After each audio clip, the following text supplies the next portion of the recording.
계속해서 어렵고 복잡한 뉴스를 쉽고 재밌게 만나는 알고팡 보고팡 팡팡 뉴스 이어갑니다. 독립언론 오롯의 김은혜 기자와 이야기 나눠볼 텐데요. 오늘의 키워드는 제주 바다 더는 안전지대가 아니다입니다. 제주 연안에 상어가 나타나는 빈도가 늘고 있다고요? 네, 지난 10월 달에만 서귀포시 연안에서 3차례나 상어 출몰에 대한 신고가 접수가 됐다고 알려져 있는데요. 서귀포 해양경찰서에 따르면 지난해부터 서귀포 연안에 상어 출몰에 대한 신고가 접수되기 시작해서 최근에 계속 그 수가 늘고 있다는 그런 소식이 들리고 있어요.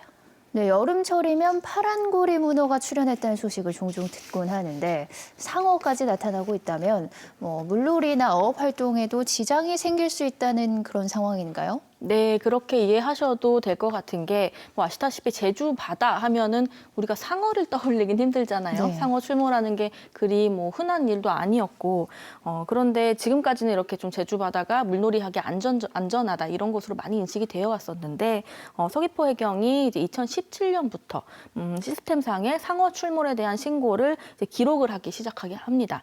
그리고 이때부터 2020년까지는 서귀포 해경에 이제 신고된 그런 수는 없다고 해요. 그런데 2021년, 그러니까 지난해부터 상어 출몰에 대한 신고가 접수가 되기 시작했고 올해 들어서 또 그 수가 늘면서 상당히 이전과는 상황이 다른 그런 상황이 펼쳐지고 있어요. 작년부터 서귀포시 연안에 상어가 나타나기 시작했다는 건데 얼마나 나타나고 있나요?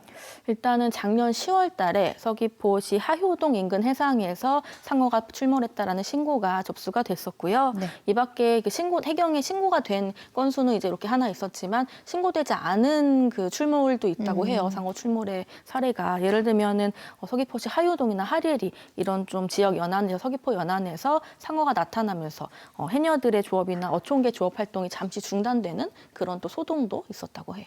네, 물질하다가 상어를 만나셨다고 하니까 정말 놀라셨을 것 같은데 아찔합니다. 올해 상황은 어떤가요? 올해는 일단은 10월 1일에 중문색달해수욕장에서 상어가 출몰했다라는 신고가 접수가 됐고요. 이 밖에 서귀포 월평포구 이곳에서도 10월 2일에 이 상어 출몰에 대한 신고가 접수가 됐고 또 이어서 10월 7일에 중문색달해수욕장에서 또다시 상어 출몰에 대한 신고가 접수가 됐어요. 네, 기자님, 이 중문색달 해수욕장의 경우에는 사실 이 서퍼들의 성지로 많이 알려진 곳이잖아요. 그런데 이런 곳에서 상어가 출몰했다고 하니까 다들 정말 많이 놀라셨을 것 같습니다. 이곳에서 발견되는 상어 종에 대해서 밝혀진 부분이 있을까요?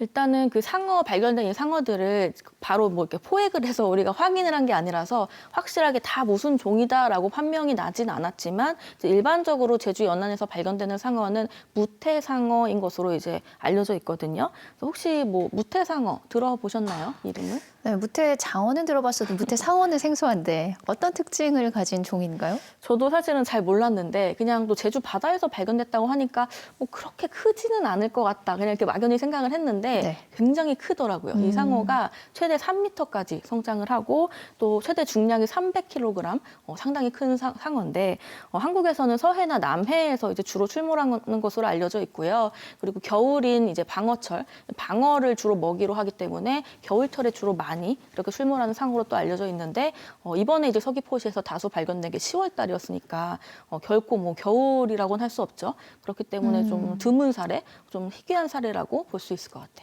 네, 상어를 두려워하는 건 생명을 위태롭게 하는 공격성 때문인데 무태상어는 어떤가요?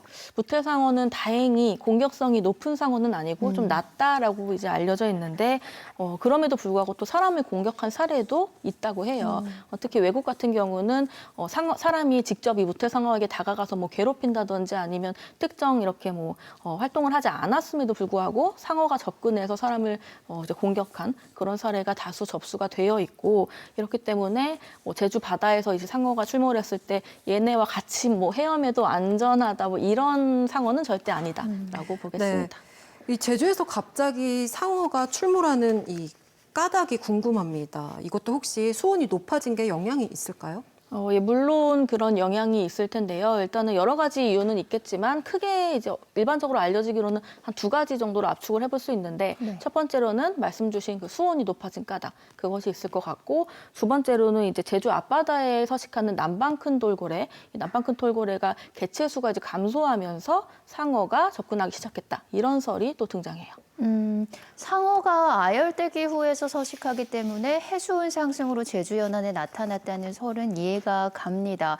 그런데 남방 큰 돌고래와 상어는 어떤 상관관계가 있는 건가요?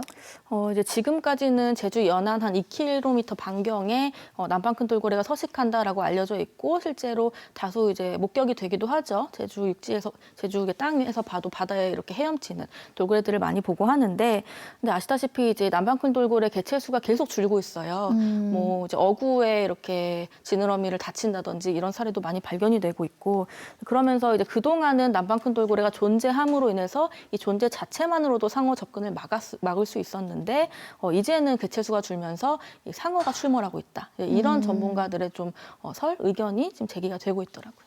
네, 무태의 상어가 공격성이 낮더라도 전혀 없는 편이 아니기 때문에 뭐 상어 출몰이나 특성 관련 연구가 속도를 낼 필요성이 있어 보이네요. 맞아요. 이게 참고로 또 상괭이, 네. 제주도에서 발견되는 아주 예쁜 돌고래죠. 웃는 모양 돌고래. 이 상괭이도 멸종 위기종인데 계속 그 개체수가 줄고 있는 것으로 또 알려져 있거든요. 그런데 상괭이와 이 남방 큰 돌고래 둘 다 바다에서는 최상위 포식자예요. 네. 최상위 포식자이기 때문에 얘네들이 존재하면 다른 최상위 포식자의 상어가 이제 같이 공존할 수 없는 그런 환경인데, 지금 계속 그 돌고래들이 없어짐으로 인해서 이제 상어들이 출몰하는 이런 환경들이 연출이 되고 있고, 어떻게 보면은 지금까지는 해양 생물을 보호해야 된다, 뭐 생물 다양성을 위해 보호해야 된다 이렇게 우리가 생각을 하기 쉬웠는데, 앞으로는 정말 우리 인간의 안전을 위해서라도 이 해양 생물들을 보호해야 된다라는 어떤 의식들이 좀 더 강화돼야 되지 않을까, 그리고 이런 활동들도 행정에서 좀 더 해야 되지 않을까 생각이 듭니다. 네, 지금부터 제주는 방어철인데요. 상어 출몰 소식이 더 들리지 않을까 우려가 됩니다. 기후 변화가 해양 생태계 변화를 가져오고 인간에게도 큰 영향을 미친다는 걸 이번 소식으로 다시금 체감합니다. 오늘 소식 여기까지 듣겠습니다. 두 분 고맙습니다.